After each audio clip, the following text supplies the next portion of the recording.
You know, the motto of Prager University is you give us 5 minutes and we'll give you a semester. Well, I took many semesters on the question of the Middle East conflict. I was at the Middle East Institute, in fact, at Columbia University. That's where I did my graduate work.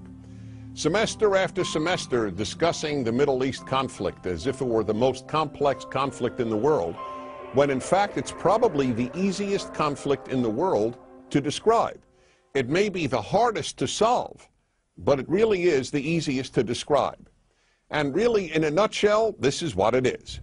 Israel would like to exist and recognizes the right of the Palestinians to have a state.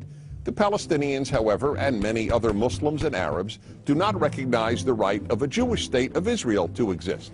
Every poll among Palestinians shows that the majority of Palestinians want there to be no Jewish state of Israel, doesn't believe that it should exist or had any basis for being.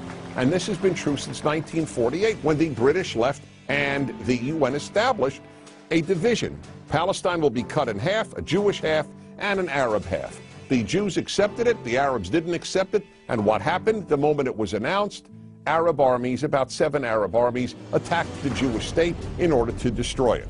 To everybody's surprise, the little Jewish state survived, and that was pretty much it. And then it happened again in 1967 when the dictator of Egypt, Gamal Abdel Nasser, said we are now going to extinguish the Jewish state of Israel. And Jordan joined him and Syria joined him, but Israel attacked first, and so Israel survived.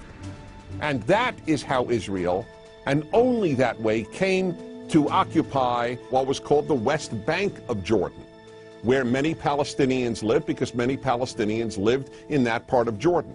So the war was over in '67, and what did the Arabs do? The Arab states all went to Khartoum, Sudan, and announced no recognition, no peace, and no negotiations. The 3 famous no's. What was Israel supposed to do? Then Israel made an agreement to give the entire Sinai Peninsula, an area of land bigger than Israel, with oil, back to Egypt, because they said they would make peace with Israel. Israel gives territory back for peace, and it will always do that. But is there really a desire for peace on the part of Israel's enemies, which broadcast after broadcast on TV and radio in the Palestinian areas is about how Jews should be killed and how Allah wants Jews to be killed? That's the typical broadcast on Palestinian television. And so it's not hard to explain the Middle East dispute. One side wants the other dead. You know what the motto of Hamas is? The motto of Hamas is, we love death as much as the Jews love life. Now you tell me, how is Israel supposed to make peace when people believe what Hamas believes? Now here is one of the most important things nobody talks about.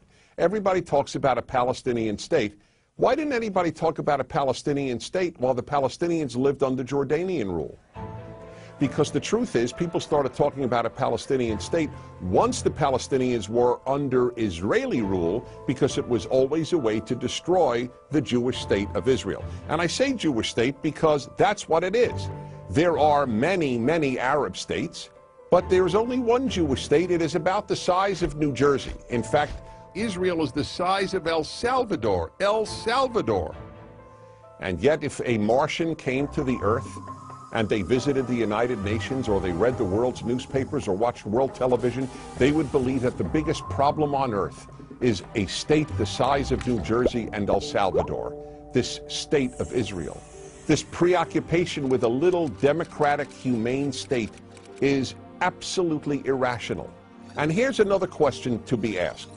If Israel tomorrow put down its arms and said, we will fight no more, what would happen? If the Arab countries around Israel said, we will fight no more, we put down our arms, what would happen? In the first case, there would be an immediate destruction of the state of Israel, with mass murder of the Jews of Israel. In the second scenario I presented, where the Arabs put down their arms and said, we just want peace, there would be peace the next Wednesday. The fact is, as I said at the outset, it is a very simple problem to describe. One side wants the other dead. And if they didn't, there would be peace. And yet, please remember this. There has never been, never in the history of the world, a state in that area in what is called geographically Palestine that was not Jewish. Israel is the third autonomous Jewish state to exist in that area. There was never an autonomous Arab state. There was never an autonomous Muslim state. There was never an autonomous any other state. That's the issue. Why can't a little state the size of El Salvador that calls itself Israel be allowed to exist? That, in a nutshell, is the Middle East problem. I'm Dennis Prager.